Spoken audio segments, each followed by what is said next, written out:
What's up, everybody? Welcome to another edition of The Lore Games.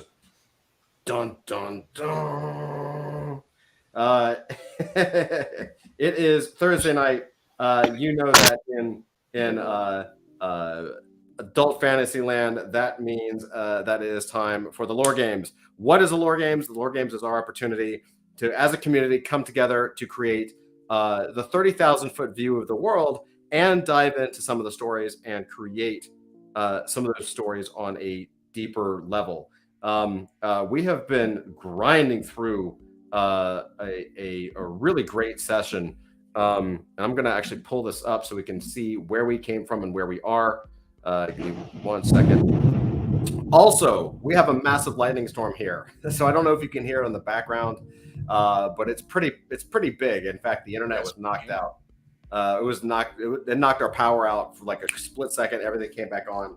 So if I bounce, it's not because I don't love you. It's because we've been forcibly shut down by the man upstairs or something. So, but I will do everything in my power to be here. I think we'll be okay. I think the storm is now moving just a little bit to the east or west of us. So we should be okay. So before we jump in, and I show you everything that we've been doing and what we're up to, I definitely want to take some time to introduce our players for the evening. We have a fantastic cast tonight. So first, over right here, we've got Studio 7.62, aka Avery Butterworth.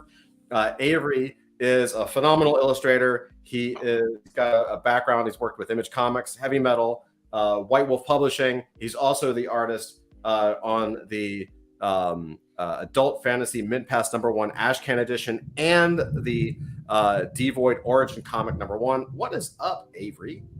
What's up, man? Not much. Everything's good. Yeah, man. Man. We're working on Devoid. Yeah, dude, it's so fun. It's so much fun. Yeah, I love it. So Avery was sharing some of the pages he was doing in the green room, and it looks really good. It looks really good. Thank you. Yeah, man, it looks fantastic. So I hope this goes over. People like it, and we get to spend a lot of time doing Devoid comics. I think we will, brother. I'm pretty sure we will. I mean, not that there aren't other adult fantasy characters I would like to put in there too, but I really would like to focus what I'm doing for adult fantasy is Devoid. It's almost like it was made for you. Weird, huh? Yeah. Which they'll see that in the Ashcan, correct? Yes. That origin. Oh my God. Mm-hmm. Yeah, we have a lot of special stuff. The roots for me, Todd, and the roots of what became Devoid go all the way back about 30 years. Yeah, it's really cool to see. It's really fun. And I'll tell you, we will be announcing when reveal. Everyone will know when the reveal is happening. It is coming. Maybe if you stick around, maybe towards the end, we'll just tell you when it reveals. Who knows? So nice. Anyway, that's called what we call a teaser in the professional industry. Ooh. Huh? Yeah. No. Yeah. All right, Avery. Thank you, buddy. I just work here. Yeah. Also, further down the line, next to Avery, we have the incomparable, ultimate, incredible, idolike Flint. None of that rhymed. But what's up, man? I love watching you struggle. Hello. Creativity on the fly is not my forte. How's it going, everybody? Good, man. How are you? Good. I know you've been busy working on the on everything for the reveal. So I haven't seen the sunlight in like a month. This is true. The paper bag is getting heavy. That's awesome. Oh my God. Sad but true. Awesome, man. Well, welcome, dude. Hi. And for those that don't know, Flint is also the co-founder of Adult Fantasy. Probably should mention that. I kind of figure everybody knows. Nah, they know. Awesome. Now we're going to go south. We're going to go down here right there, we have the amazing Andrew. Andrew is a retailer. He owns a comic shop in Jacksonville, Florida called Misfit Corner Comics. He's also an indie writer and comic publisher. He's published several graphic novels. I really one day I should count. I can always look over here. I think he's on number 5 or 6 at least graphic novels. Somewhere there. What's up, man? How are you, dude? Really tired, but I'm glad to be here. You sound energetic as always. I have yet to pick on you once. Don't push my buttons, man. Fair enough. Fair enough. I promise to behave. I'm glad you could make it, man. I'm glad you could make it. You know what? We always have fun. Hey, there he is. What? Wait, you're holding a hose? No, it's a clothing rack. I'm trying to build, and one of the pipes is stuck in the other pipe, and I can't get it out, and I'm struggling, and nobody needs to see that on camera. I'm holding back so many jokes. Or save it for your OnlyFans, pal. So Yep, jokes. I'm working on it. Oh man, well, welcome, Drew. Welcome, brother. And $5 a month, you can see what he's grunting about off camera. Yes. No. Anyway, down over here in this corner, we have the incredible Zach Arbella joining us again. Zach is a 13-time fantasy novelist. He's written 13 fantastic books. He's also writing the adult fantasy novel, which we're actually working on tonight, which is good. What's up, Zach? How you doing, brother? I am slowly but surely working my way through a bottle of Southern Comfort. I think that's while contemplating the sorry state of the universe, and I am very, very drunk. excellent. Woo! We're Well, games is just starting, so it's all downhill from here. I know we haven't even started. Hey, Todd, what's in that coffee cup? I know that. Tea and honey and whiskey. Yeah, there you go. You know, but Actually, I've only taken a couple sips so far. It's yet to kick in. I'm actually not a heavy drinker. but tonight we'll make an exception. Well, actually, I'm pondering whether or not what it would be like to mix SoCo and Red Bull. Would I? That sounds horrifying. Yeah, that's, oh my God, don't do that. Yeah, as a diabetic with a heart condition, that might be a bad idea. No, yeah, no. Bad, very bad. I can highly recommend some Peeps that you might want to try. No, we're not doing. No Peeps. Oh, we're starting off. I'm glad.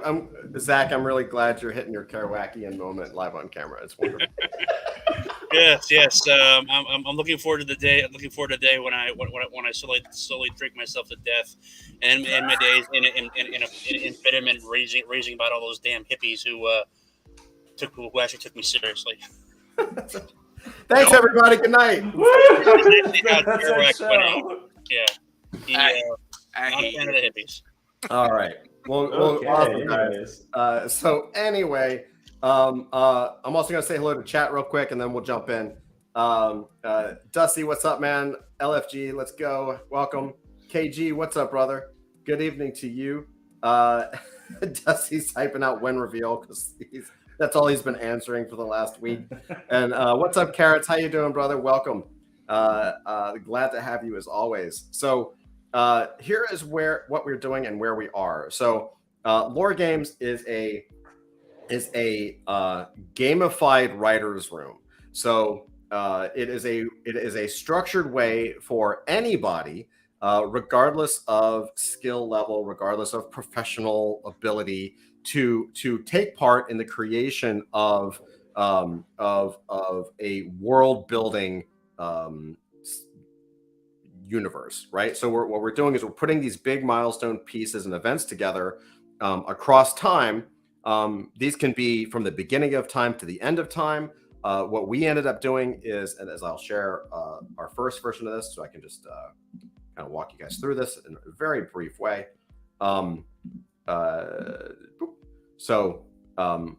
Over here on the left, this is the initial thing that we were working on, the initial board, the game board. So as you can see, these are basically different moments in time. You could call them episodes, you could call them issues, you could call them periods of time. We created a whole bunch of them. I mean, we really like just throwing stuff at the wall. There's a structured way to do it, which we'll be releasing soon, open sourcing so that everybody can see how we do it. And we ended up diving in. We ended up focusing on one story, the story that is right now titled Blood and Metal. And we've been like tearing it up, man. And we really pushed it through. We pushed it through a story circle, a story structure circle with the 8 points right over here. And then we actually went deeper. This is the deeper story circle, which is pretty deep. I've been keeping this off screen, but as we go into things, this is basically the steps that we've been going through. And the circle represents a film. Usually it's about 120 minutes, beginning, middle, and end, 3-act play, 3-act story, novel. But it gives you some pacing so that you can kind of feel out the story. And we really created, I think, a fantastic story. I'm really excited by this, actually. So last episode, what we did is we started to dial into the beat sheet, which is the actual points on the clock. And I'll pull up that image as well, so you guys can see the beat sheet. But then we started doing story clocks, this little story structure circle for the characters, because each character, now that we have a basic story, each character has their own life cycle during the story as well. And so that's really the final part. Once we have the beat sheet and we have the character cycles, then really all it is going back one final time and creating actual beats within the story to show what characters are doing what during that same act. And then you basically have your story. You've got every bullet point you need to begin, so that you're just connecting the dots through script or through art if you're doing a graphic novel or something like that. So we're actually very close. So what I've done, just to kind of keep things simple and everything, is I have let me just hide that. So what I've done is I actually moved this stuff into something called Notion board. Notion board is something that our team uses to keep everything in order and straight in our heads. Let me zoom in here so you can kind of see it. But really, can I get rid of this? There we go. So, but really what it's great for is that unlike the board that we were using, we can actually take these and move them around. You can move them into different things. So it's going to give us a lot more control, right? A little bit more control, which will be nice. And so this is all the beat sheet on the left-hand side. And then we started working on the general. So we now have all the general stuff in here. And now we can finish the general and we can jump into the different characters and we can really knock this thing out. We'll have enough information to move to the next phase, which really is Zach taking this and we kind of off screen decided that this actually should be the novel because it's so good. It's going to be fantastic and it's community based and it's just really, really cool. So we're going to keep this a little free form for tonight, just like we've been doing for this round. Instead of going beat by beat by beat and person to person, we're just going to start talking about it. So for the general turned out to be a major player in our story last time. They were closest brothers to the king, but something happened to break his loyalty. What caused the general to turn against the king? The general is the son of a slave and the old king, and is always reminded of his low birth, which he resents, and spider and fly. And then we're following this. You need, go, search, find, take, return, change. We're following the story structure. So you, a master strategist and warrior, a general plots the king's next siege. The general plots the king's next siege of a neighboring land. On the surface, he is a content servant to the king. While in line for the throne, he knows he will never be king, never advance beyond his lot in life. His mother is the seer. need. What does a general need? He wants the kind of power that he could never inherit or achieve on his own. If his sister, the queen, if his sister is the queen and the king is dead, he becomes regent if there is no male heir. His legend already grows over those he has personally beaten. They fear him. So he has power, but not the kind of power he wants. Go is entering that unfamiliar situation, going into the other side, the disorder, the death, the unconscious side. As an invading army attacks, which is set up by the general, the meteor hits. The king and the general go together to investigate, presents to the king that he believes the primordial is dangerous. The general commands a soldier to kill it. The soldier is incinerated. King, quote unquote, befriends the primordial. King sees it as a weapon to kill enemies. General sees it as a way to kill the king. The general sees everyone as a tool to be used. Search, which is the adapting to this new order, which in this case is now a new world now where a primordial exists. It's like the normal world is just kind of this ancient time and place with ancient tools and ancient warfare. But now there's this new world where there's this alien being with unlimited power. So the general wants to kill the king to replace him. But when the king decides to make the primordial an heir, the general turns his attention to finding a way to kill it. The general sends him into pits with tigers, crazy stuff that even the best warrior would fail at. Primordial survives and thrives every time. Superman trials, feats of strength, when in reality the general is trying to find a way to kill him. So kind of like the opposite of the Ma and Pa Kent, right? Where instead of Clark helping out on the farm by lifting a tractor for his dad or something, or his uncle, stepdad or whatever, like we're getting the same shots, but the reason that these tests are being put there is because they're trying to kill the thing, which is, I think, fascinating. And then there's a sub-organization of watchers who document the growth process, complete secrecy, like a secret society. So we've also invented this secret society component that is now watching over the primordial, and maybe that happens to continue throughout time. Find, this is now at the bottom of the story circle. They find what they wanted, but then they're going to have to pay the price in number 6. So find. Once he finds the tool to kill the primordial becomes controllable in his mind. The primordial becomes a tool to kill the king. Discovers that the tool requires the life of its user. The plan: get the king to kill the primordial with a tool and eliminate them both. So it's a chess game. Take. He loses the use of his arm in using the spear. Like maybe that's the cost, is like he learns that it takes the life energy because he tries to use it, and it immediately starts to kill him, and he's able to somehow let go. We haven't established how that works. Return. Return is when they go back to where they came from, kind of a changed person, right? They go back to that original world, but now with all of the learnings they've had through that journey. So we have to hit that, and then change is now capable of change. If they make it, these are characters, not necessarily the story beat, so they might not even make it. This is the villain dies, right? The villain doesn't change, the villain dies, right? Oftentimes. So in our story so far, the general becomes the king of ruin. We assume that he's dead. Queen, general, seer survive for future stories. So with that said, I think there's a couple things we can do. I think we can start by just hitting off on return, like really kind of hitting on the climax beat of this story. And then we can probably move on to the next character, right? Anyone have an idea? So return, just to have an idea.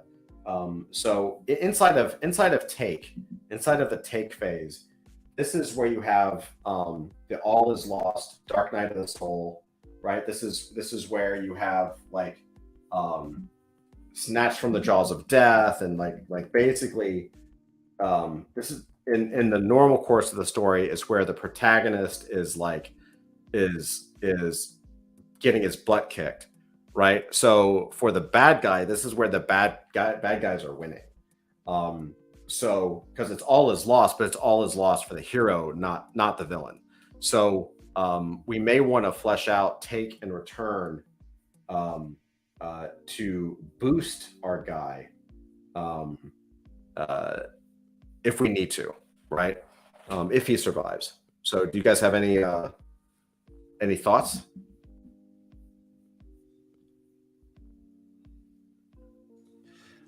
I mean, I think the obvious thing that follows this is, you lose the use of his arm while using the spear. Does he need to recover from that? Like, is he bedridden after that? Like, what happens to him there, Right. And then to add to that, we have a plan that says the plan is to get the king to kill a primordial with a tool and eliminate them both. But what's the plan? How does the general set that up?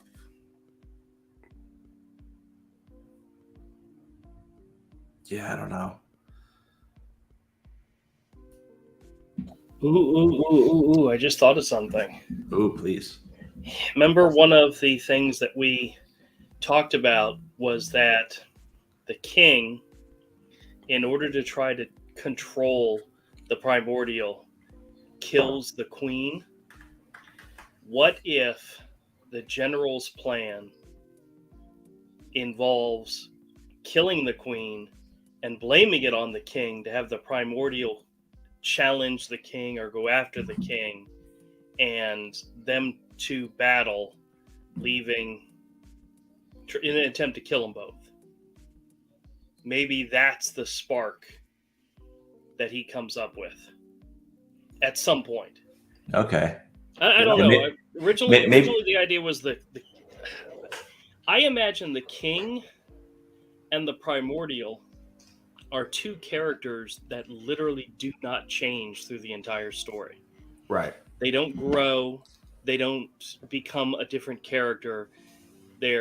Every step, every beat is, there's no redeeming qualities.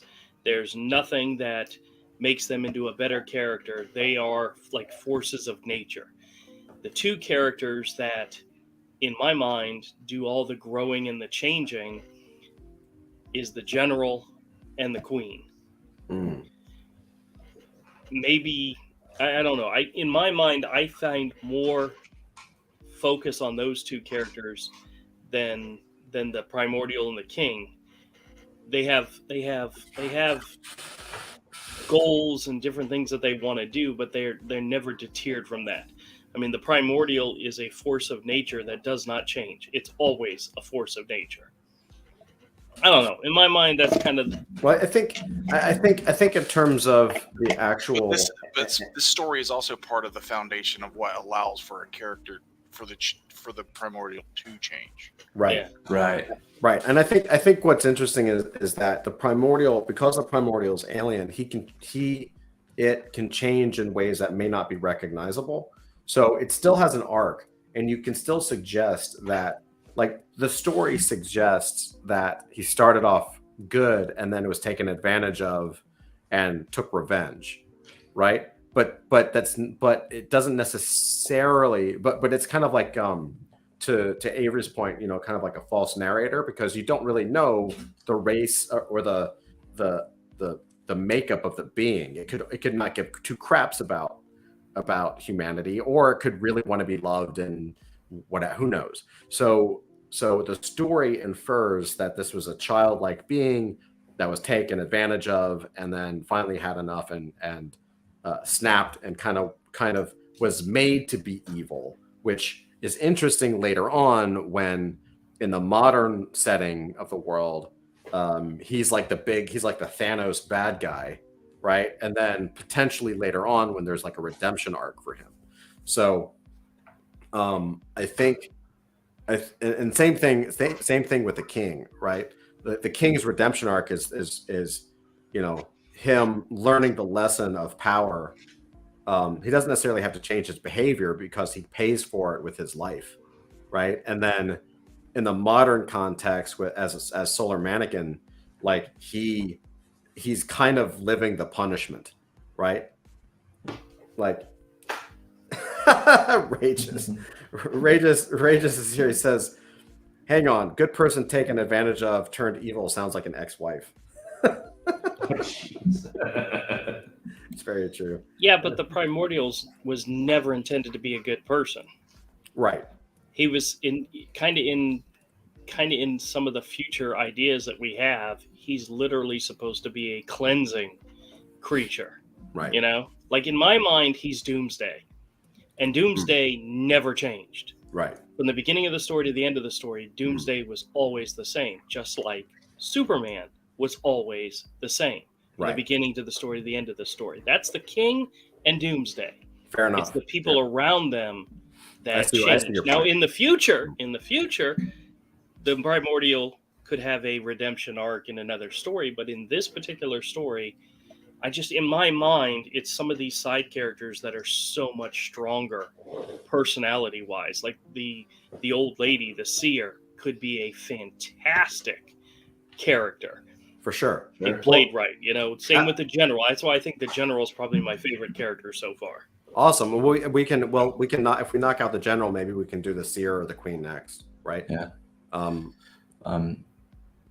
Going back to the general, we're talking about the general trying to use this spear to control the primordial, and is kind of realizing that it's a dead end here because his hand is, his arm is damaged because of it. Like, this will kill him.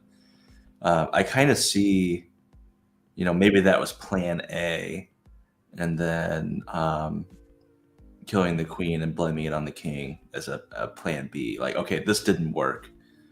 I'll play my next card and see what happens. Or it could just be circumstance that happens, and all of a sudden, let me take advantage of this. Maybe he sees the primordial's affection towards the queen at some given point where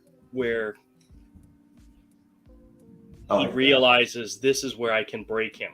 This is where I can use this tool to kill the king. Making him kind of a scheming character. Yeah, the queen is not. The queen, once again, is just a tool for him, even though it's his sister. Even though there's no love there, this is just going to be something he uses. Does the general kill the queen and then blame the king? I'm not sure. Either that, or some accident happens, or something, and then he sees it and is like, "Oh, I can use this." Yeah, in some way, the primordial will blame the king, or he will blame. It's kind of like Scar and Simba and Mufasa. Scar kills Mufasa and then, blames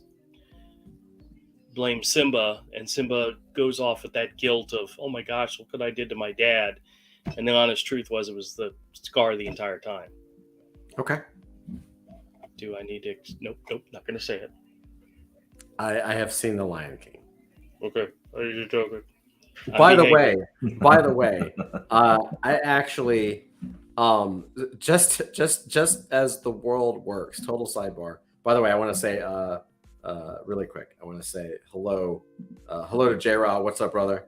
And hi, Bad Kitty. How you doing? Thank you for coming in. By the way, at NFT NYC, I met a writer who has done work at Marvel and is a Hollywood writer, does a lot of stuff for TV and film, and I believe he was one of the writers on Gargoyles, the animated show. And I may try to get him into lore games, just to get Andrew back for like hitting me on the Gargoyles thing a couple weeks ago. I love it. It's petty, and I love it. Super petty. It's super petty. Oh yeah, I don't know Gargoyles. Here's a writer of Gargoyles. So actually, Romeo was more of a fan of Gargoyles than I was. So that's true. Yeah, but I'm familiar with it. It was a great show. Anyway, are you sure? It was a great show. I am sure. Yes. So, okay, quick question. So let's knock out the general for tonight, and we can spend the majority of the rest of our time working on a second character, because it feels like we're ready to bounce to another character. So if the general has that injury trying to use the spear, realizes the power of the spear, and then decides that he can't use this. He needs to turn the tables and set the pieces up. So let's say, just for sake of argument, that it's the general that kills the queen or sets it up so that the queen is killed and it's blamed on the king. Just a setup. I mean, you could do classic thing where the king stumbles in and sees the queen. She's bloody and bleeding, and he picks her up and he's covered in blood and picks up the knife. It's like, what happened? And then the guards come in, or the general even comes in with the guards and says, there he is, right? Like catches him, quote unquote, in the act. There's a lot of things we can do, maybe a little more creative than that. But after this point, what is the return? What is the finale of the general? Right? We know the change. He becomes the king of ruin. What is that step between setting up the king and then becoming the king of ruin? Well, I think one thing we can consider is that old saying, power corrupts. So, what makes the king, what makes the general turn the general into the guy who ruins everything? Maybe it's just the simple fact that he now has power, power without restraint. Whereas before, he was the leader of the king's army, but he was always under the king. So the king, for better and for worse, restrained his worst impulses. Whereas now that he has the power, and he has the power, and he's in charge, and he has some, and he. Well, actually, no, that might work because the primordial is still there. So the primordial is okay. I got it. So the king is gone for now. The general is in charge. So he thinks he now has the power to do what he wants. To remake the kingdom in his own image, take whatever pleasures he wants, whatever wealth he wants. Problem. The primordial is there now, and the primordial is more of a. It turns out the primordial is more of a force for restraint on him than King ever was, and the primordial is demanding stuff from him, sacrifices, and so on and so forth. I think someone mentioned last time that when the king comes back, he finds the primordial sitting on a pile of corpses as a throne. So we could say that the king, that far from gaining complete power over the kingdom, which is what he's always wanted, he now finds himself in far more of a slave to a power that was far greater than the king ever was, which is the primordial, this weapon that is now his master. And that turns him into the king of ruin because the primordial is now demanding sacrifices. He's demanding destruction. He's basically Cthulhu's younger meth head brother. So that's at least that's how I always saw him. So and Tiger King Cthulhu. Basically, yeah. That's even better way of looking no. at it. Oh no. Yeah. And, Like cross Tiger King with Conan and Cthulhu. Yeah, exactly like that. Plus plus Pearl from that character Pearl from Blade. Yeah. So so basically plus Farouk Assault. Oh God, yeah. So that could be why he becomes a monster, becomes the king of ruin, because in seizing power, his life's turned into a paradox. In attempting to seize power, he's found himself more of a slave than ever. He's like someone who tried to take down a vampire lord, now finds himself a vampire's ghoul bound to its will, and that makes him angry. That causes him to lash out, and he commits horrors to serve his master, but he also commits horrors to assuage his pain at basically being emasculated by this creature that's supposed to be a weapon, and is now, it turns out, it is now destroying everything he loves, everything he's ever worked for. Sorry to ramble on like that. But no, it's great. Do you wanna try throwing something into the return? Yeah. This will help me. This will also help me make sure that it actually works. All right. How to comment? Oh, just type it in. So you just double click on it and then I got it right here. Okay, give me about general. We really need to give him a name. Yeah. has overthrown the king, and but instead of gaining the power he has always craved, he is now more of a servant and a slave than ever before. The primordial, because the primordial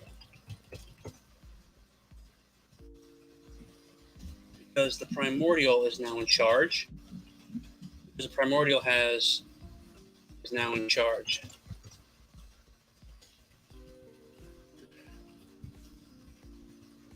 This creature that was supposed to be a weapon and a tool is now his master and is demanding blood sacrifices and the infliction of horror upon the population to assuage his hunger. The general has no choice but to obey. Having sacrificed everything to gain power, he is now being forced to use it to destroy everything he has ever wanted.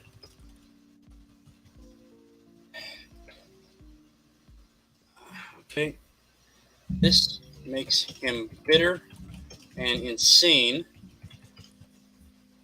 and he is emasculated. I've been taking for a chance to use that word. Essentially emasculated, and is taking it out on the people he is victimizing. People being victimized in the name of the primordial. Let me clean up the spelling.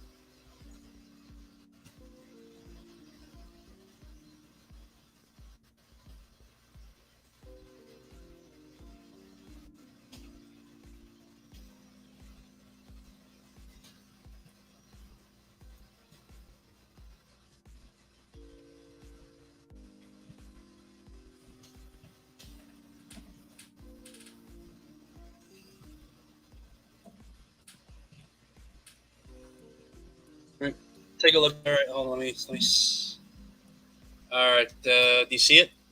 I do. So what I'll do is instead of adding it as a comment, just put it as the title, like this long ass title, and that way it'll actually show up as the card. All right. So what do you think? Does that work for you? The general has overthrown the king, but instead of gaining the power he has craved, he is now more of a servant and slave than ever before, because the primordial is now in charge. This creature that was supposed to be a weapon and a tool is now his master, and is demanding blood sacrifices and the inflicting of horror upon the population to assuage his hunger. The general has no choice but to obey. Having sacrificed everything to gain power, he is now being forced to use it to destroy everything that he has ever wanted. This makes him bitter and insane. He is essentially emasculated and is taking on the people being victimized in the name of the primordial. Yeah, I think it's fine for now. I guess my question would be that it almost sounds like the exact same ending as the king, right? Because the king becomes a slave of the primordial. Right. I mean, like if you said because the king wanted more power as well. The king wanted the power of the primordial as well. So it's almost the king's ending, but I think for now we can. Well, actually, maybe not, because remember the king is because there's one crucial difference between the general and the king. The general is now in charge, and he's the one who's basically hurting people and at spirit point to be eaten by this creature. The king is not. So I see. So the king has, for now, a path towards redemption. The general does not. Okay, fair enough. Okay. Okay. Interesting. All right, cool. So sounds good. Does that sound good to everybody else? Anyone else have anything to add or change or tweak? That sounds good. I kind of like that the king and the general kind of serve as foils to each other at the end. Mhm. You know, with the general can't be redeemed because of the violence he's inflicting, but the king may be able to. Yeah, I think that's pretty cool. They're similar stories, but that's the key difference. I think that's kind of cool, and it's something we can work with. Yeah, I think so too. I have a completely different take. Go for it. Oh, Okay. Here, hold on. Add it. Here. I'm not going to add it. I'm going to say it out loud. If you guys don't like it, stick with what you got. In my mind, I see a chessboard being set where the general is moving pieces around in order to ultimately take control and be the king and be the lord. And he sets everything in motion, including the death of the queen, the king being blamed, the primordial losing it and going after the king, and a massive battle between the king, who we've already described as this hulking warrior king, and the primordial. And as they're fighting, the primordial is just getting bigger and stronger. And the king, I see him holding his own. I see this very much as like a Japanese anime fight where it's over the top and crazy. And then the king has this spear given to him by the general that he knows can do the final blow, and they're fighting, and it's just a massive destruction in their waste in their wake as they're fighting. And in the end, the primordial kills the king, or the king gets destroyed, or whatever. The primordial wins, and the general is, I could see him overlooking this whole entire scene as it's happening and just reveling in the fact that he has won. He has beaten the king. He has become the thing that he wants. But the thing that he doesn't realize is that the primordial can't stop at this point. The primordial's not going to go sit on a crown or a throne and he's going to order people around. No, he's going to continue his rampage. He's going to start slaughtering everybody. And the general can only just watch as this is happening. And because I still see the scene in which the primordial is finally done. Everything is a wasteland. Everybody is dead around him. And the only person left, originally the idea was the king, but I see it as the general now looking out at this wasteland that he's now in control of. And the primordial just turns and walks away and goes back to his whatever for hibernating. And the general is left looking over the desolation that has happened. So I don't see the primordial giving orders. None of that is in my mind. I see this force of nature pushed to the point where he cannot stop. He will not stop. He kills the king, and then like the army and like his top people start throwing spears at him, and he lashes out and just starts knocking buildings down and crap like that. Like Godzilla slash right, King which Kong in my mind, that's what that character becomes. Mm-hmm. He's that force of nature. The whole idea of him giving commands, and so I just don't see it. But if you guys want to go with it, go with it. I don't see it at all. Write it down, dude. Click this little new thing and write it down. Oh, it's good. It's good. Okay. Write it down. We should document it so we can use it.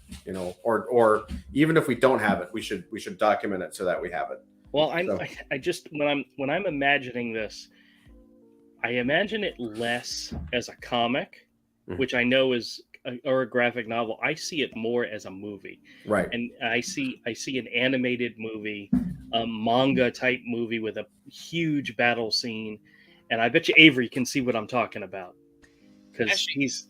You know what that reminds me of? Actually, have you ever seen Vinasca, The Valley of the Wind? Oh yeah. Mm-hmm. Well, I've read the comic. I haven't seen the movie or the anime. Yes, see the original Japanese version. The American dub version chops out a lot of the good stuff, but no, the final battle in the scene where they wake up that giant fire demon. That's kind of like what you're describing, because the fire demon is not really a character. He's basically like a force of destruction. And once he's unleashed, he's indiscriminate. Mm-hmm. Yeah, that's kind of similar to what you're going. I think that could work. Then we just, but we'd have to change that. So I think that could work. I mean, It's an idea. You know what? I just thought of this. You could also have your guys' storyline work in the fact that the primordial kills the king, but he's still in control at this point. And he takes over as king, but the general still has to get rid of him. And the general does something to the primordial to cause the primordial to... Oh, shit. What if... Because the whole thing about the queen dying, we didn't establish when that happens just yet. What if the general plans this all out for the king and the primordial to battle, and the primordial kills the king, takes over, starts giving commands, start doing his thing, and then the general says, I need to find a way to destroy the primordial. Maybe he does something to the queen. Maybe his killing of the queen causes the primordial to do something, and I don't know. I like the fight with the king better. Andrew, go ahead and create a card and just sketch out what you just said. All right, okay, I'm doing that now. Yeah, because I think that makes a lot of sense. It makes a lot of sense. I could see how it would work. Yeah, look at that. Notion's so cool. We can actually see it in real time.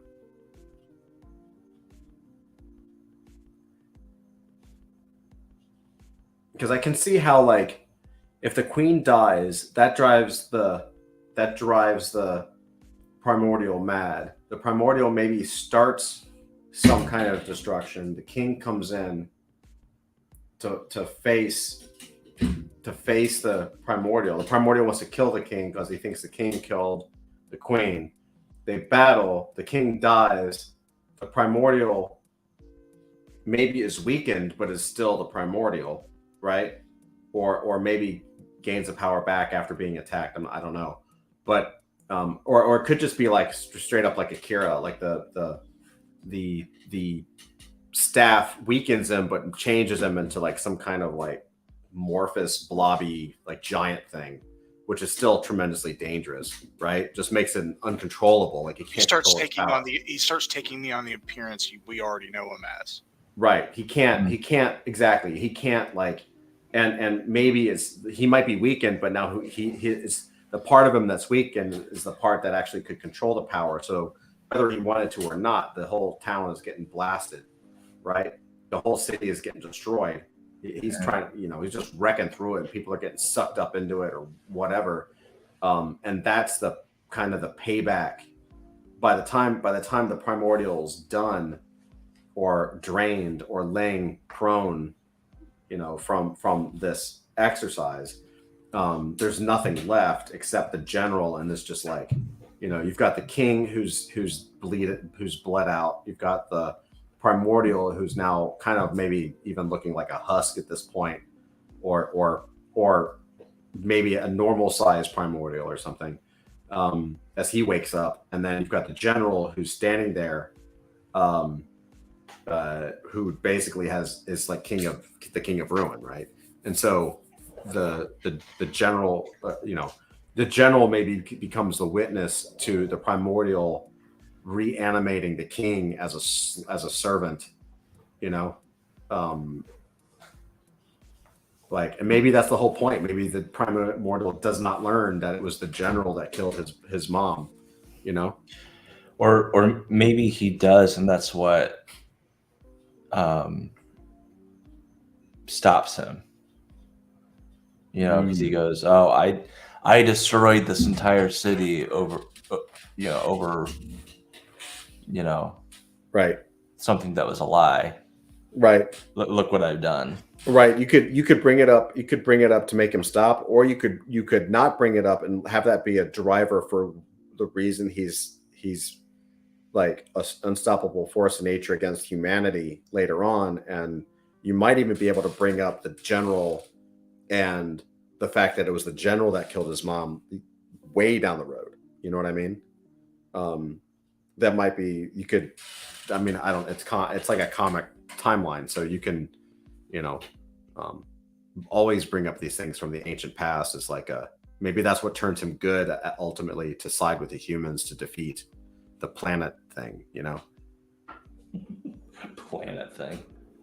Well, one of the other ideas we had is that some of the characters from this story Say its still name, be Todd. around, can still be around in the future.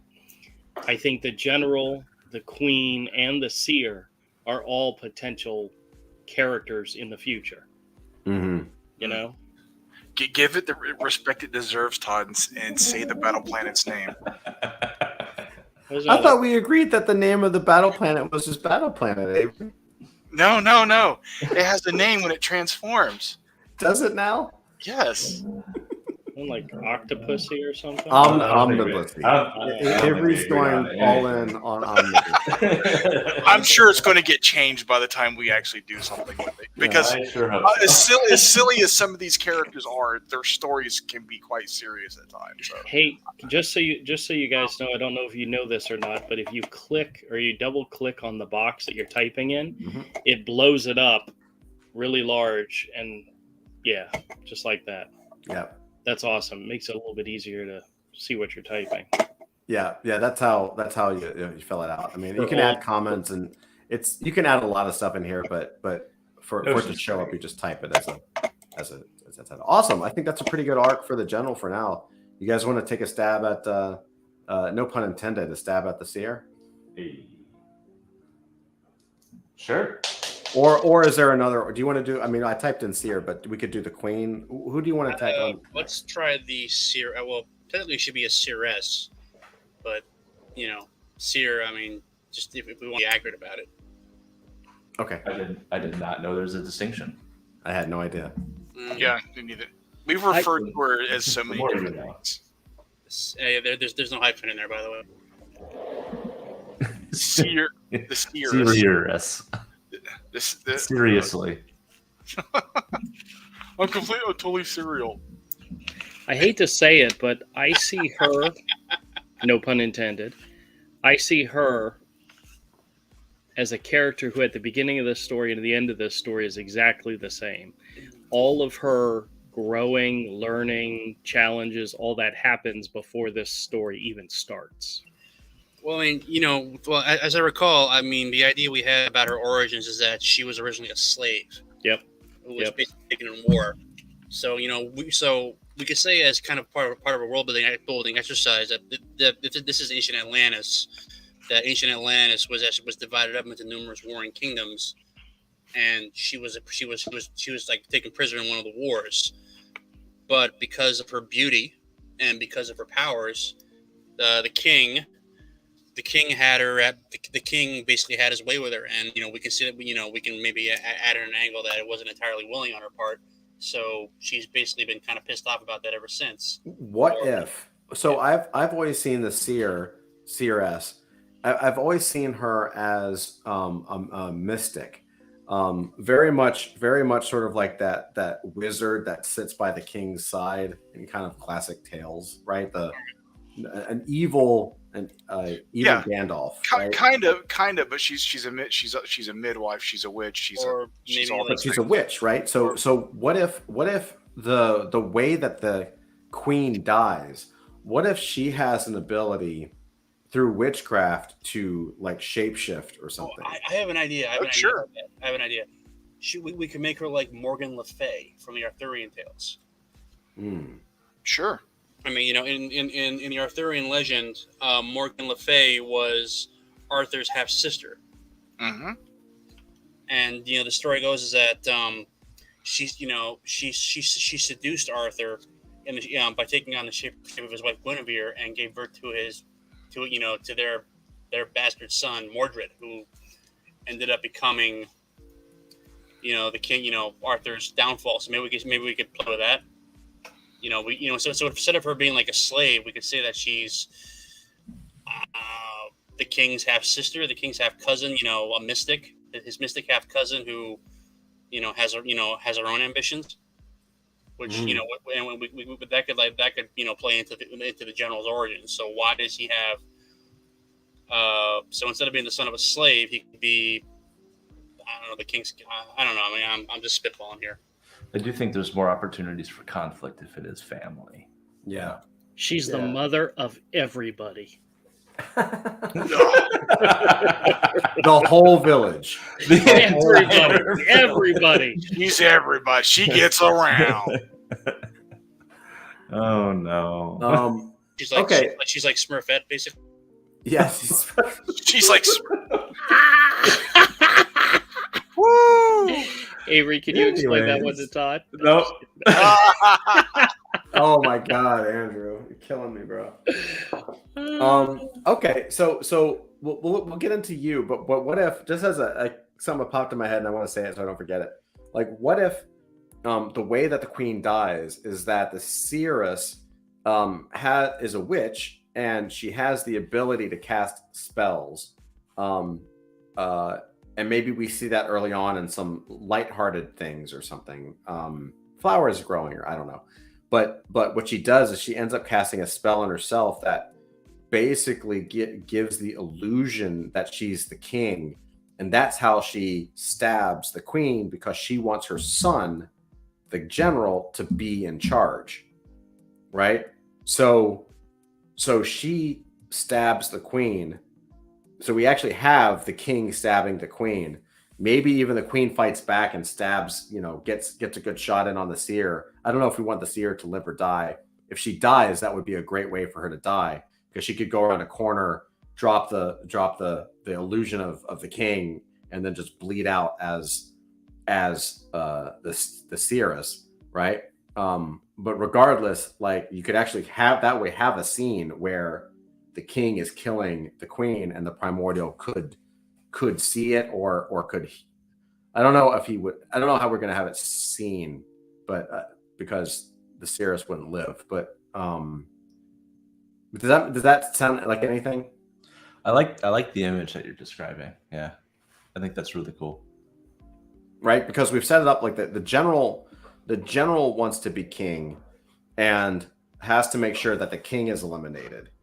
The seer also understands this, but you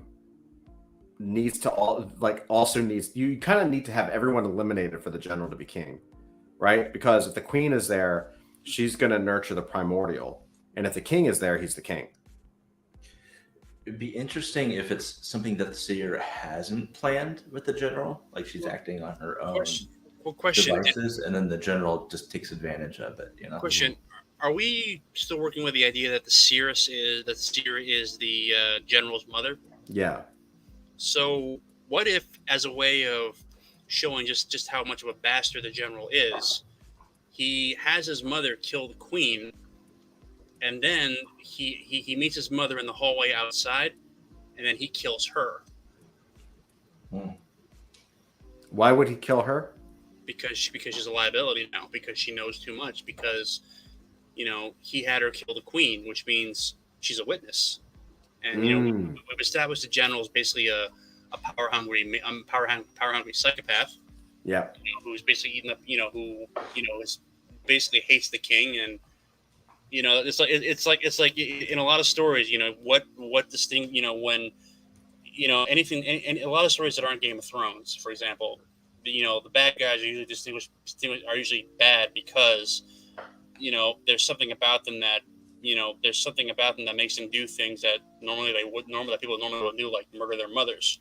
Mm-hmm. So maybe he's so ambitious, he's so power hungry that for him, taking his mother out after she murders someone on his behalf is, to him, like not even something to lose sweat over. So she comes out, she sheds the form of the king. Let's say that her magic takes something out of her. It's very exhausting. She's not a young woman anymore. Because magic can be exhausting. And she sees his son, he embraces her and says, "Thank you, mother. You've given me the greatest gift ever. Now I need you to do one last thing." And then he stabs her with a knife. And he whispers in her ear. Nope. I got it. Straight out of Sword the Sorcerer. Nope. I got it. Here we go. She kills the queen. He meets her in the hallway, whatever. She takes off the disguise, and he's so happy that she's done this for him. And he goes, now you can fulfill your destiny. You and I can rule together. And he says, yeah, that's a great idea. Slit. Maybe at that moment, she reveals that she wants power as well. And he says, I don't think so. And that's why he kills her on the spot. Yeah, that works better, I think. That's cool. Go for it. So go ahead and pop it into. Damn it! Go ahead and pop it into take. Okay. Go ahead. No, you go ahead. Go ahead. You write it. You go ahead. You Andrew. right. Your It's idea. your bright you're idea. Your bright idea, pal. Where am I writing it? Just inside of take. Oh my god.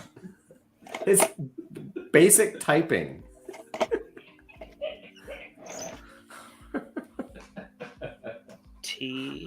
THE space. Oh my god, Andrew. Should the disguise drop before the stabbing or after? Oh, you know what would be really, really nasty? Is if at the way I kind of imagine it is the primordial is not in the same building but can see, kind of like remember in The Mummy or The Mummy Returns, where the princess was watching as the Himotep or whatever his name killed the king. Yeah, but you could see it from send the guards, but he was so far away she couldn't do anything about it. I imagine the primordial seeing his mother and father like on a balcony or something, and all of a sudden the father pulls out a knife and steps in to stab her, and he's like, and he starts running towards, but this whole thing is happening when he's far enough away that he can't be right there, but he sees it happening. And he knows the king just killed the queen. And when he gets there, the queen's dying, and maybe her final breath is before she dies. But I imagine, it'd be really cool visually, is if when she does get close to the queen and then stabs her, and the queen is like, all of a sudden the witch or the seer kind of flashes and flickers, so that the queen knows it's her. Maybe she can see beyond the veil of the witchcraft, and before she's able to tell the primordial the truth, she dies before she can tell him the truth. We could add these extra layers of anxiety and stress into this scene, because you're like, oh no, type of thing. That's cool. Go for it. I'm not writing all that crap. I'm just kidding. Let's give her a name. Cece. Barbara. We're gonna call her Cece. Until you come up. CC's the seer. Until you come up with a better name. God damn it. Disguises. I love how we're writing the super serious thing, and then we have characters called CC. Yeah, seer, right. The seer. Well, or the fact that the king, this crazy story with the life and trauma and the Shakespearean drama of the king, and then we basically turn him into a blue silver surfer with a UPS outfit on, like or a FedEx or like delivery person. You do realize that Romeo thought that was a reference to him, right? Totally, yeah. He's like, wait a minute. I can't wait till we write something for Subdued. Oh, I'm sure that'll be very, very dissonant. That'll be like, yeah, I know. It'll be. Well, when we think about it, within the Marvel universe, you have the X-Men, which got pretty heavy, and then you have Deadpool, which is basically a giant piss take on superhero comics in general. It's like Garth Ennis, but good. So, right, they can go in any direction. of course, then of course you get guys like Garth Ennis, who writes the guy who writes superhero comics, but who hates superhero comics. Yeah, well, that's how you get the Preacher. Yeah. So while Andrew's writing that, we can this is real time, so we can do other things. So I will be willing to write this one. Let's describe who the seer is. Who is she? And her normal day to day. What is her zone of comfort, her base state, her normal state? Like emotional state? No, her day to day. Like she is like when times are normal before the story happens, this is who she is as a character. I'd say she is the royal soothsayer, astrologer, or fortune teller. Kind of basically an advisor to the king. I guess his Merlin. Or maybe she likes to speak in riddles. You're like not really sure what she's talking about. You're not gonna maybe make me come up with riddles, are you? Not like literal riddles, but just like. I remember watching like an old DC animation cartoon with Edric and the Demon, and who always speaks in rhyme. And I'm thinking, I pity the guy who had to write that. No, I don't mean that literally. Really, I mean like. What she says is just on the side of nonsense. Like you can kind of get what she's saying. Well, maybe she's a royal oracle, and like the old oracle of Delphi. Whenever it gave a prophecy, it would never give a straight answer. Exactly. It would always be like really, really vague, and it would be up to the person hearing it to divine the truth. And all too often, the meaning, there were multiple meanings, and if you got the wrong one, it would mean disaster.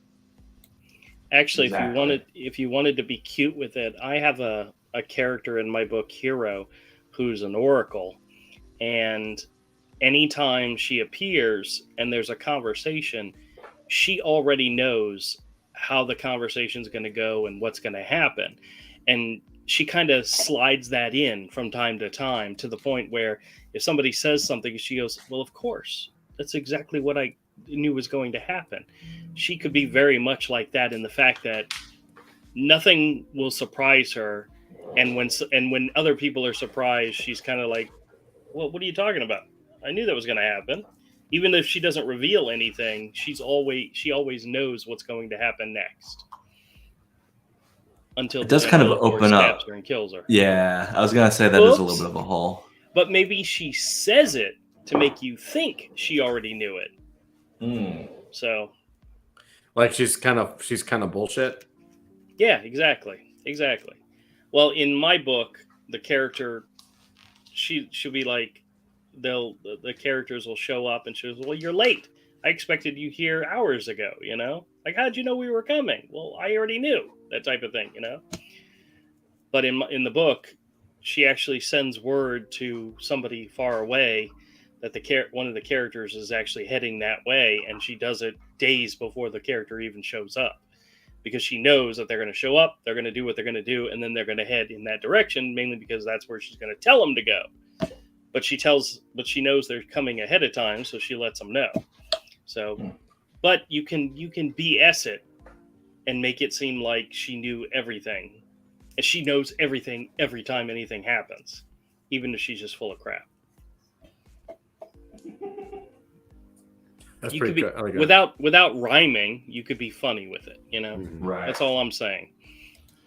Yeah, I think rhyming would be too silly for the story we're telling, and also a pain in the ass. Yeah, and also... So I like that crypticness. Yeah, well, she does say things cryptic. We have it, and I don't know it by heart, but we do have her say something fairly cryptic to the king about all that which you seek will be yours, right? What?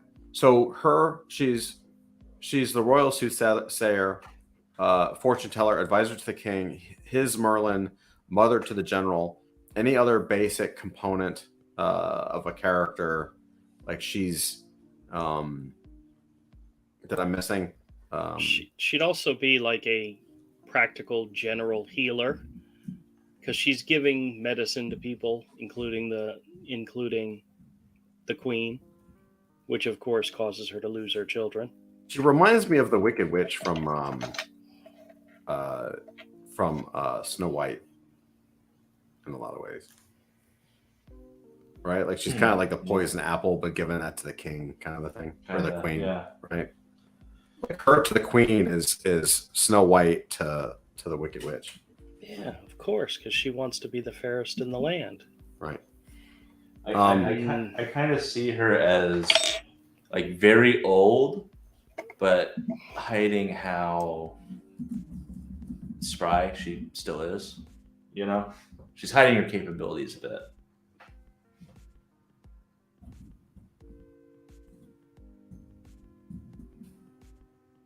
Like there's a certain amount of just like how she moves around the world that's kind of for show.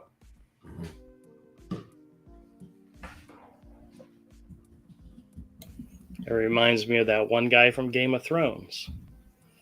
The one who carries all the chains around. Yeah. He's always pretending to be feeble, but in actuality, he's very spry. Yeah. So back to Game of Thrones. Sorry. I know it's always good. So this Seeress, she royal soothsayer, fortune teller, advisor to the king, his Merlin, mother to the general, practical general healer, very old but hides her spry capabilities. She plays out frailty. What is her need? We know that her power need for her son is power for her son, right? Yeah. Yeah. And ultimately power for herself. Yeah. Which is kind of her deep, dark desire. The general always knows she's working in his best interest. Always.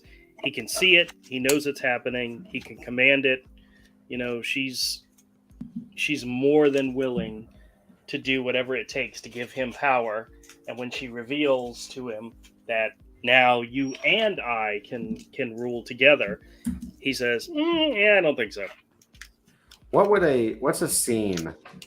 What's a quick, let's do this. What is a quick scene that would show the need, right? So let's see. For instance, like maybe she has a conversation, an early conversation in the first act with her son, the general. They're going to have to interact so that we, as the audience, know, or the reader know that they're related, right? So maybe she has a discussion with the general, and it doesn't have to be deep. It could just be like, you would make a wonderful king. You know what I mean? Oh, mom, you know, it could be something like that.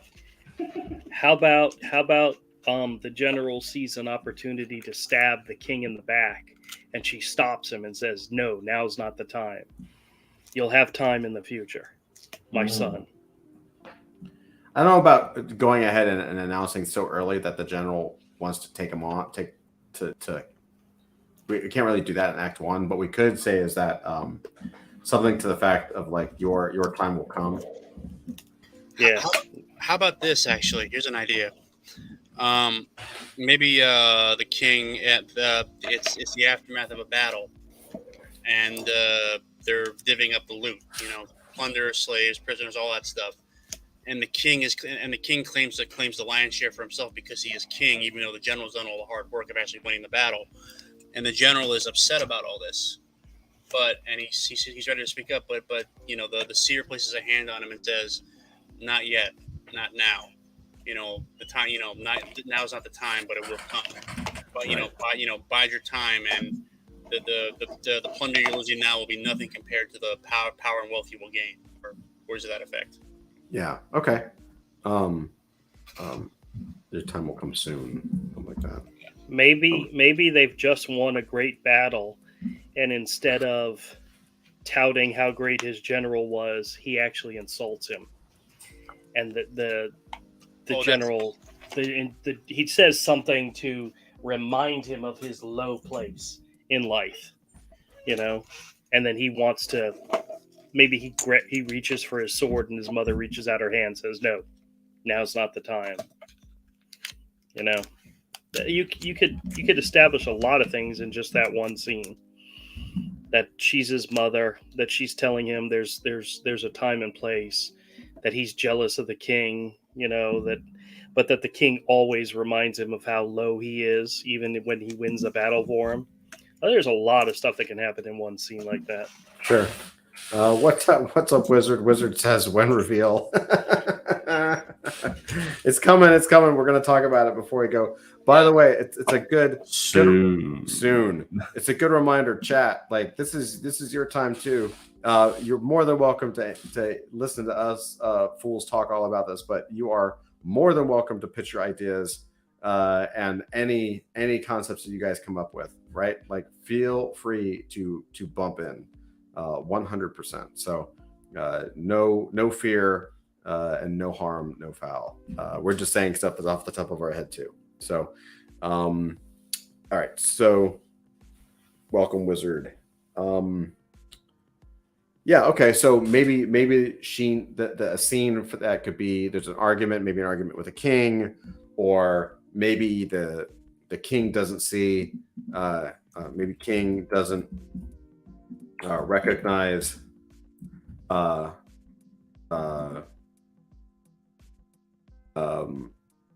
This could also be a flashback to when they were younger.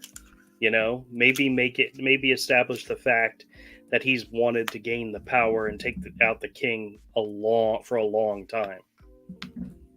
The problem is you can't do that in the first act, right? If I was writing a book, I could do wherever the hell I wanted to. I'm just saying. Fair.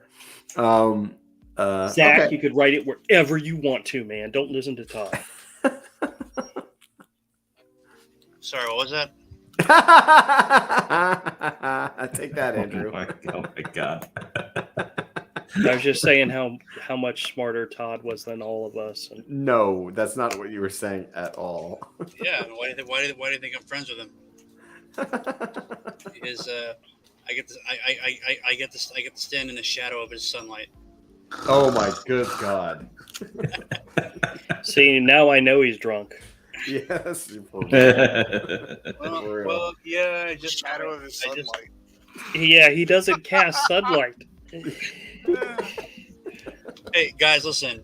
Butt kissing and brown nosing is a fine art that requires dedicated practice. Anyway, the seeress needs she wants power for her son, thereby having power for herself. And so we establish that through a scene. We have a note on a scene. What is her journey into the second act? Wizard says that he just wanted to pop in. He's going to catch us in the morning. Wizard, thank you, buddy, for stopping in, man. You're always appreciated here for sure. 100%, man. Thank you, bud. So the seer must go into this unfamiliar situation. So now, in the timeline of the story, she now is in a place where she's been vying for the positioning of her. Dusty says he wants to get my sunlit autograph. You guys are dicks. Oh my God. So she is now in this world where she's been probably spending her whole life trying to get her son into a position to have power as much as possible, maybe eventually the kingship. But now there's this alien child who has been adopted and now is the heir. So now, and this thing has power. So we're now in that upside down world where it's now all about this primordial thing. So how does she go? How does the seer go into, like, what is her exposure to this second act, right? Where it's the trials of the primordial and the power of the primordial. I think maybe Well, so maybe we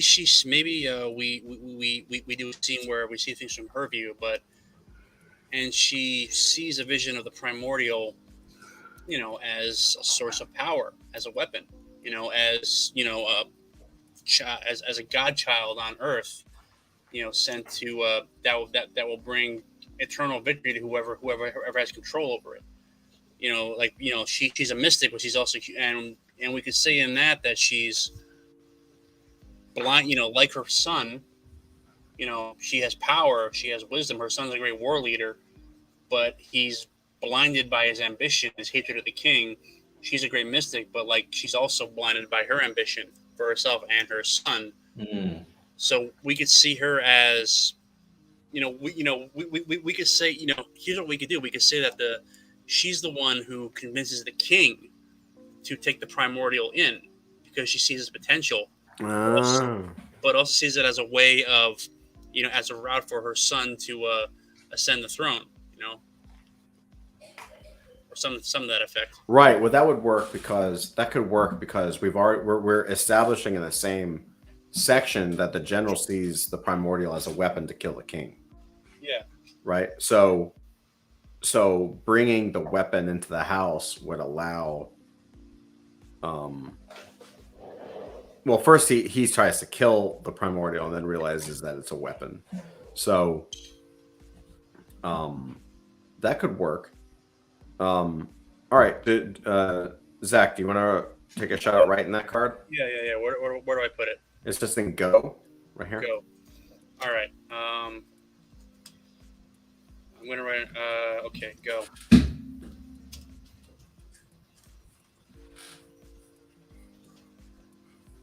I mean, I guess, yeah. I mean, she would, as Zach is writing this, she would basically maybe at first see it as a roadblock, and then she would be the one to set the initial plan, right? I think what's interesting is that she would be setting up the plan to bring it in as a child,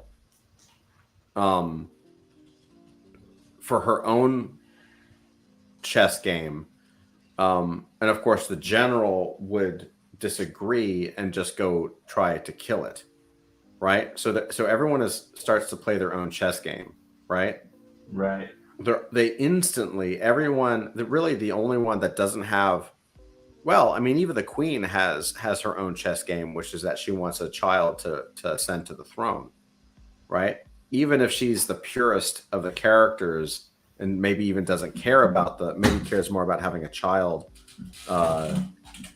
maybe she could be the only one that doesn't have a chessboard, a chess game being played, right? But the king, the general, the seer, pretty much everybody else is the minute this creature comes into the city,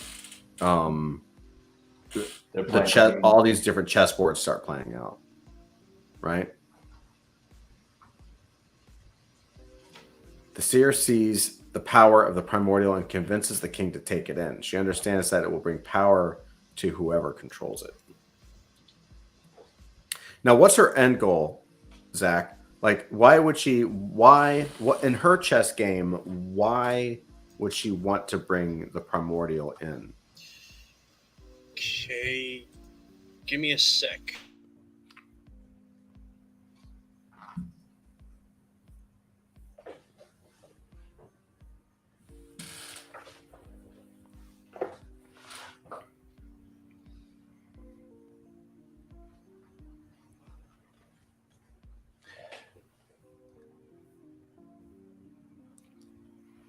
Maybe she has a unique insight, which is that she's the only one that knows about the staff.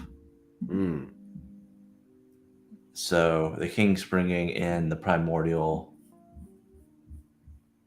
as a weapon, but she has the knowledge that she thinks that her son can use.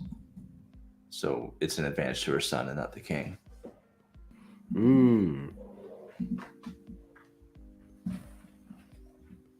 That's interesting. I don't know how she would get that knowledge, but maybe she was there when they found the primordial, and she, finds the staff when she's on her own or something. Mm-hmm.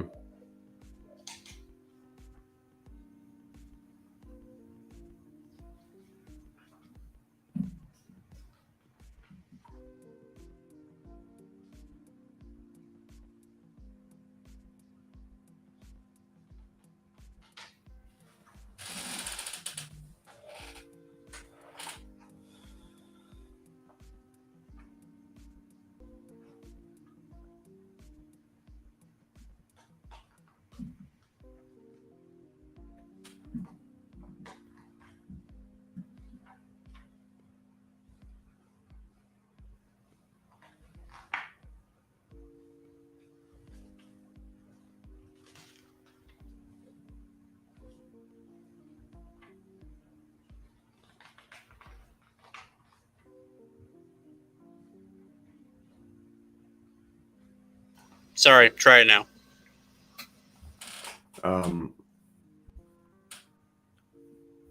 The king sees the power of the primordial and convinces the king to understand. The seer sees the power of the primordial and convinces the king to take it in. She understands that it will bring power to whoever controls it. She also knows about the staff, which can kill the primordial. Sorry. Like I said, I'm also a bit drunk. She plans to use the primordial to bring down the king and bring her son to power by 1, have the primordial kill the king, and 2, have her son kill the primordial, thus winning renown and glory and the loyalty of the kingdom. That's cool. Yeah, so basically that will be the basic plot. You basically convince the king to bring the monster into the house. You set the monster against the master of the house. Then you have her son kill the monster. Kill the monster after it's killed the king. Right. So that way he can take power and say, "See, I have slain the monster. I have avenged our lord." And that'll win him the support to take the throne. Right. Slay the dragon. Slay the demon. Exactly. Especially even though that they're the one who set the demon loose in the first place. Mm-hmm. That's pretty cool. That makes a lot of sense. Awesome. So search. Search is the seer S. CC the seer S. Adapting to the situation. So this is her looking for a way, or the fun and games aspect of her putting her plan into action, which would really be trying to have ways.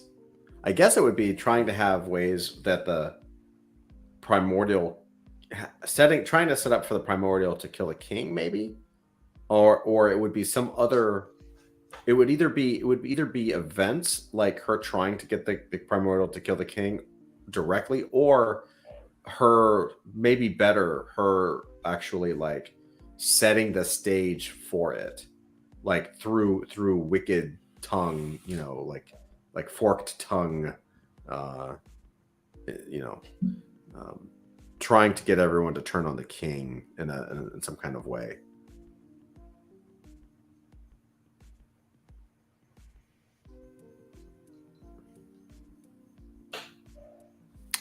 Inside of search in our beat sheet, the general wants to kill the king to replace him, but when the king decides to make the primordial an heir, the general turns his attention to finding a way to kill it. So the general's trying to kill the primordial. The seer wants the primordial to kill the king. The general is doing the Superman trials, right? And then we also have the secret society. So, or the possibility of a secret society. So, what are a couple of a scene or an example of, or like, what is her plan her son, the general, is actively doing the Pa Kent, showing Superman how to throw a football across the stadium.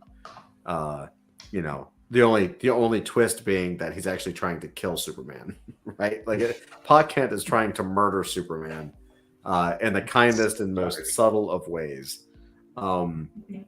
Meanwhile, Ma Kent basically is trying to get Superman to kill, who's, I don't know, the president or something. So what is the we need the seer to how would she start this plan of like, okay, she wants the primordial to kill the king. She doesn't end up coming up with the plan that works. It's the general that comes up with the plan that works. Or maybe she's the one that tells the general how to do it with the maybe she's the one that finds the staff. Why would she need a plan at all? Maybe it's simply a matter of we set the ball rolling and then just wait for the opportunity. Or maybe she sees the staff in a dream or something and tells him that there's something that could kill him in where he landed, where his spacecraft is at, and sends the general on that journey to find it.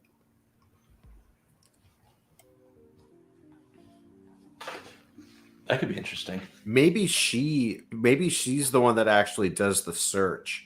Maybe she had be literal. Like she has the plan to take out the king and have the primordial do it.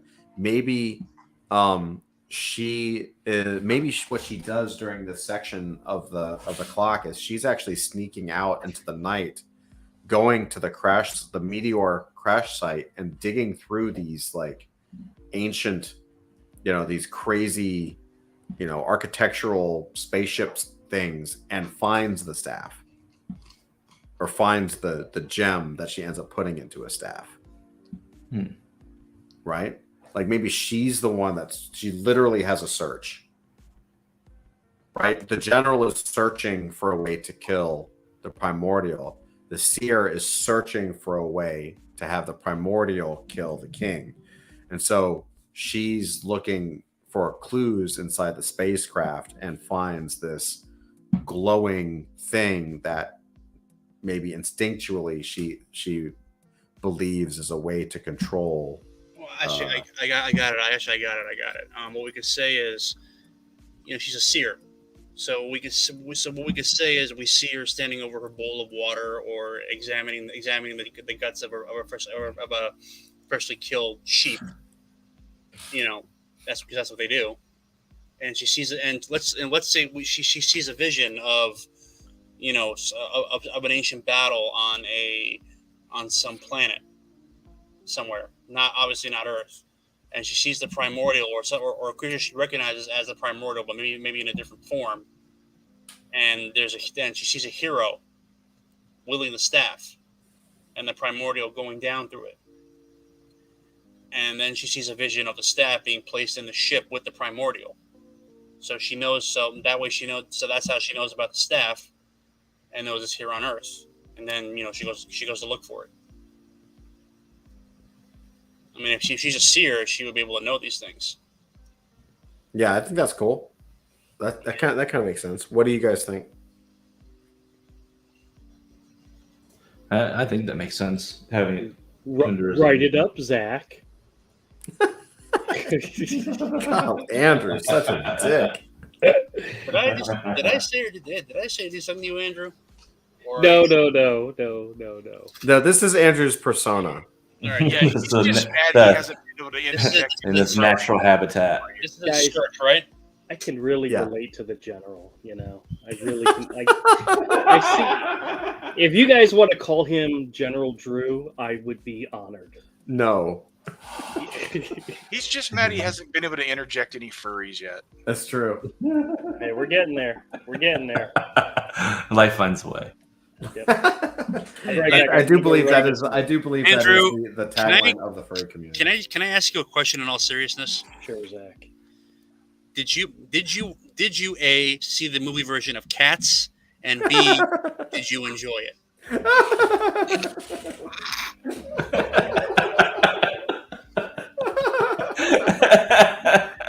I think this deserves an answer, Drew. Yeah, Pop on camera for a second. I'm waiting with.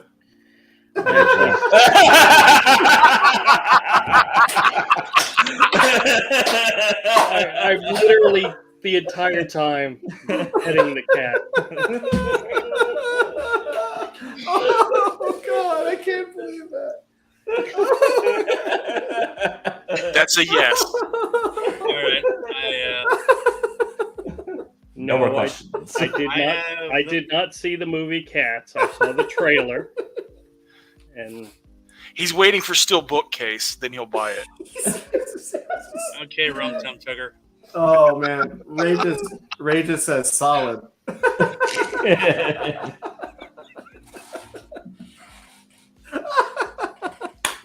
Yay! Wow, if that we're editing that out, that is going to be that is the clip. That is in the trailer. The highlight reel. Yeah, that's the trailer for the lore games. see, Oh my God! I knew this cat would be my downfall. Said every cat owner. Well, I have 4 of them, so yeah. Awesome. I don't claim any of them, but there's 3 of them, and I don't claim any of them. Oh God! Well, listen. My cats, they just live here. If you want a quick laugh, look up Cats, the movie version on Rotten Tomatoes, and just start reading the reviews. They really sometimes I get that's one of those movies where the reviewers like basically got competitive and tearing it down. I don't need a review. I've seen it. It's the most glorious train wreck I've ever seen. Although One of. I've seen Taylor Swift in her costume there, and I don't know. I felt kind of weird about it. Not in a. Shall I go in the... I feel very weird about that. Oh my God! All right, guys, I'm trying to type and I'm laughing. So I'm laughing. It's called a Shane boner. No, it hasn't quite gone there. It's more like okay. Oh my God! Well, hold on, actually, let me. Send help.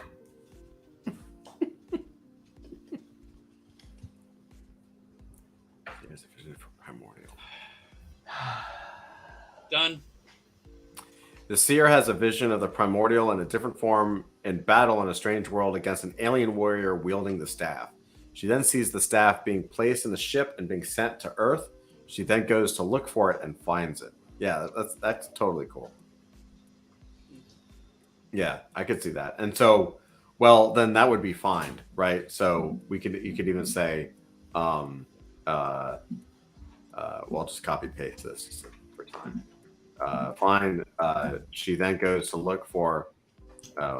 Did we decide what it was? The staff, or the staff, and finds it within the ship wreckage.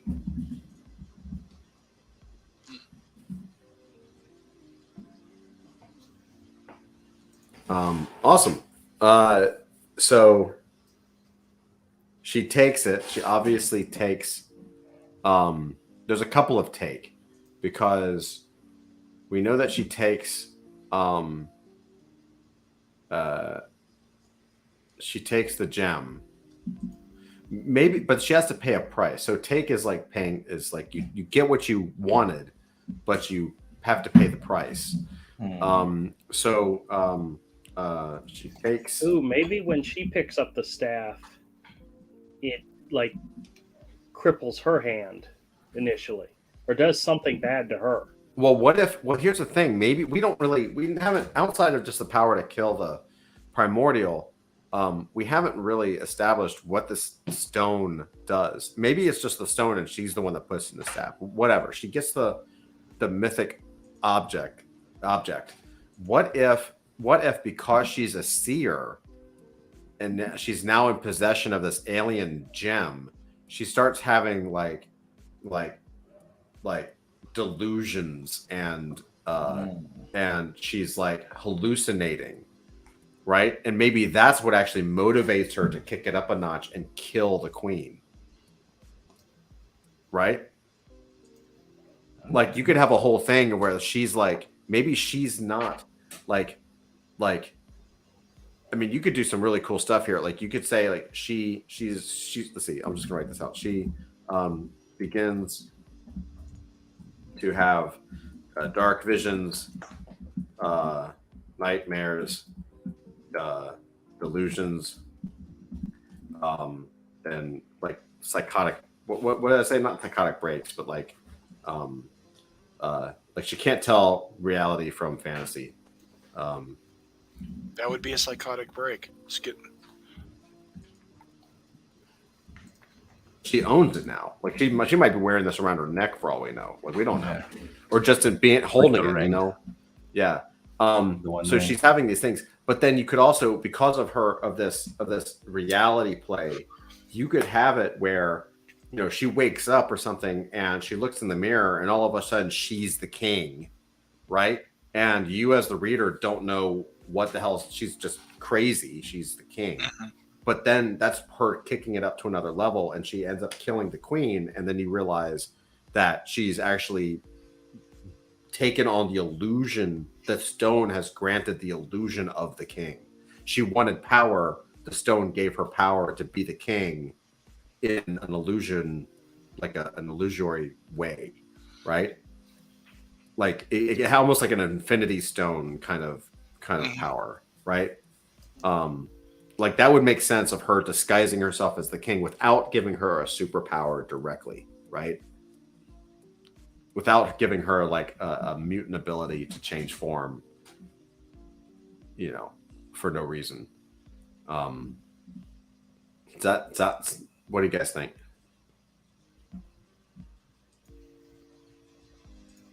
Yeah, that's not bad. It's not bad. Yeah, that might work. I don't know. What? I think I have a whole different take. I'm just kidding. Ooh. No, it sounds good. It sounds You good. go for it if you want. Shut up, Andrew. What if it's like a corrupting power? Like before she picks up the stone, she was trying to get the stone for entirely her son's benefit, but after picking it up, she sees herself as the king and likes it. And that's where the "we'll rule together" thing comes from. That's awesome. That hold on, write this. It's kind of bringing that image home, so it's not just like she looks like the king. She wants to be in power.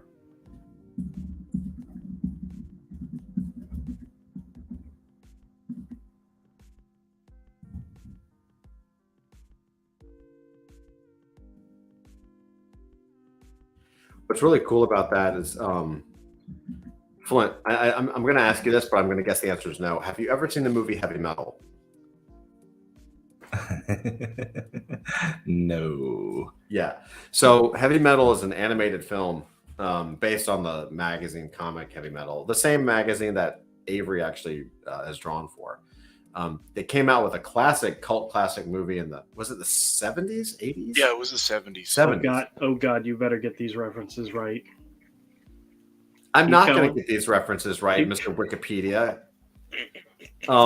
Keep going. Anyway, the reason why I think the idea of this stone being a corrupting item is that part of the plot of Heavy Metal is there's this space object that it's like a vignettes of different stories and different animators. Like it's like one of those movies with like several different stories. And the thread is that this orb. It has been a long time since I saw the movie, but basically this orb, and people are anything this orb comes in contact to. Some people want it for money and power. Sometimes it just lands on your desk. Like it's kind of random. But every single person that comes in contact with this thing has their life turned to shit.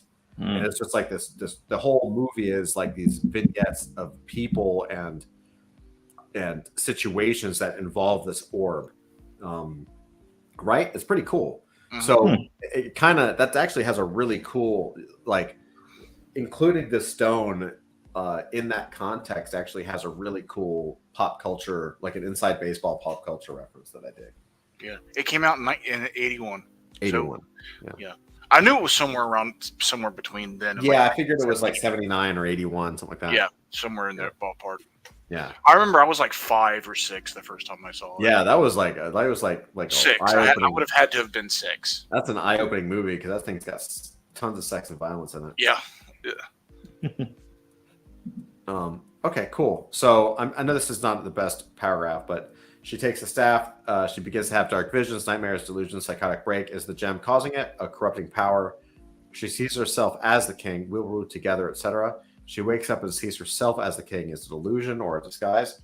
Cece disguises herself as the king, meets the queen on the balcony, and then stabs and murders the queen. She leaves and meets the general in the hallway, reveals herself to the general, and wants to celebrate. Her and the general will now have power, and the general kills her as he doesn't want to share the power. So, and that's the end. And then he now has, and that maybe is the transfer. You could actually even have, you could even inside of this, you could say, she discloses the power of the gem, right? And then the general kills her and takes the gem. What if also way, way, way in the future, the primordial wielding the gem is what takes out the battle planet? Right. Totally. That would be awesome. A weapon, an item that's supposed to kill him is used by him. Mm-hmm. Now I'm thinking of the South Park where Kenny was getting high off cat piss, and they parodied heavy metal all through the episode. I have not seen that. Oh my god, yeah, it's great. Like whenever Kenny gets high off the That cat, I have seen. yeah. Well, that's what they're referencing in that is heavy metal. Yeah, all through. Every time Kenny gets high off the cat pisses, he goes into a fantasy that's a lot like the heavy metal movie. That's awesome. It's cheesing. Awesome. So we got about 8 minutes left. I think we can. Let's try to finish this because we only have return and change. So she's dead. So there is the return is that's pretty much, and this is fine because there is also she also has the mentor label. She's got the Obi-Wan label, right? So it makes perfect sense inside of take and pay the price that she dies, right? That's what Obi-Wan does as well, right? Obi-Wan gets to try to take his revenge or defend, to kind of, go up against Vader and pays the price with his life. So, am I right, Andrew? Did I get that correct? Yeah.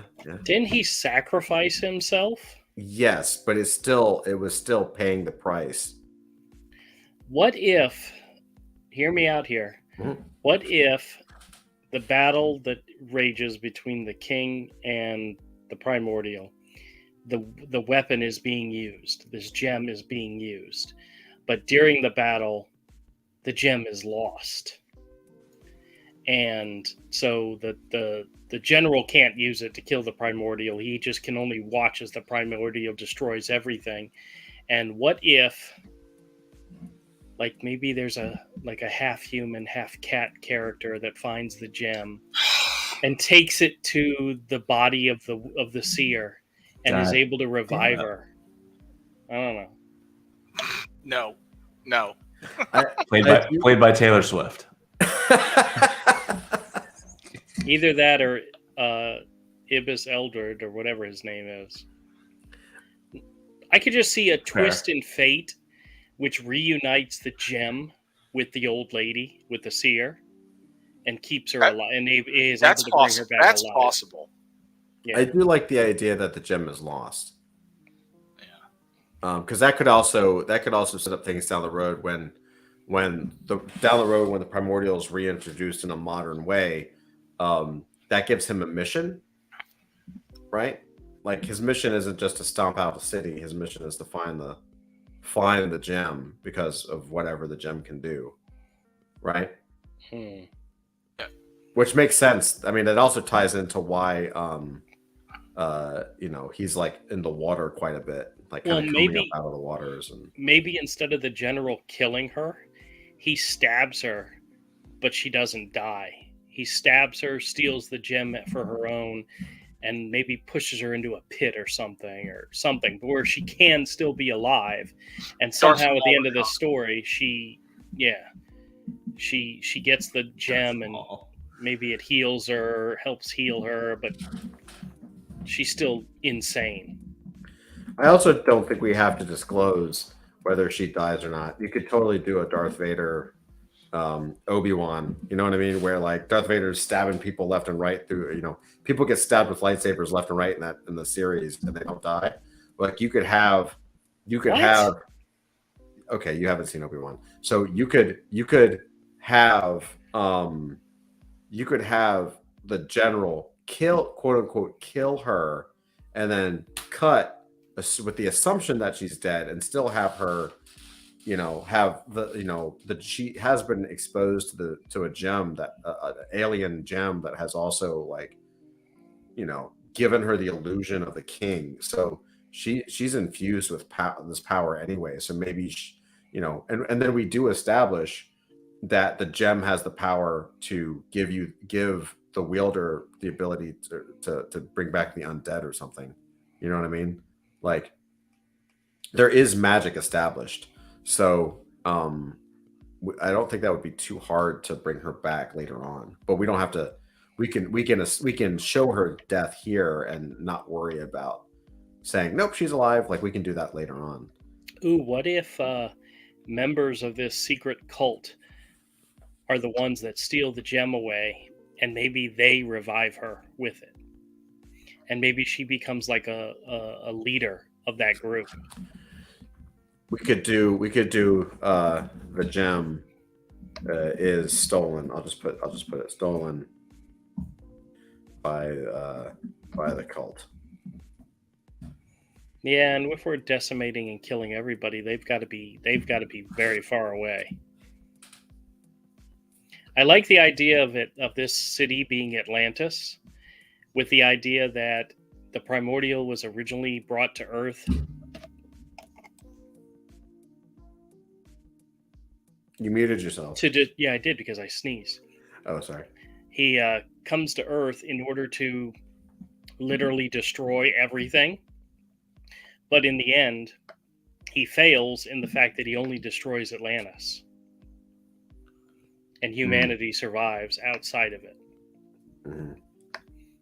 There's so many other twists we can take with that, but yeah, that's pretty cool. That would be the primordial story, not her story. So right.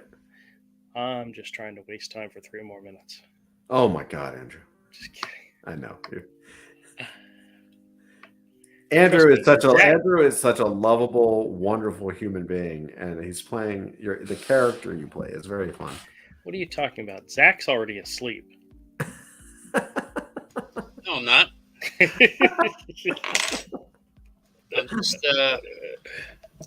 I'm just. Oh, I just woke him up. You know that. Just still stuck on Taylor Swift and the Cats. Beautiful. Oh no. Guys, bear in mind that I usually go to bed around now. So. Well. The sound in here is like are my brain cells slowly shutting down one by one. No, we are good. So we got our story structure circle for the Cirrus. I think that's pretty good. So now we've got the general beat sheet for the entire story. We've got the generals circle. We've got the Cirrus circle. Really quick, we'll end on this. Who else? We're not going to do this tonight, obviously, but we need to do the Queen. And is there any? I think that's pretty much it for the main, because the king and the primordial are covered in the beat sheet. I think that's pretty much it, right? The general. Well, I think Sierra, those are the big ones. Yeah. I think we need to establish some story for the cult, for the overseeing cult. But I mean, I don't think they're not going to have, challenges and stuff like that in this story. They're going to be introduced and they're going to be established, and they'll appear at the end or whatever. But they don't have a circle. Right. Yeah, I think we can leave them as kind of like a, the friends of the Seerist, basically. The guy, the other, like the oh gosh, the sisters. What if wherever the stone lands after the battle, whichever dead bodies are around it are reanimated and come back to life, and they form the cult around the gem, and it includes the seer. That could be cool. Something to talk about. Something to talk about next Thursday. I can drag it out. The seer becomes Beelzebub. That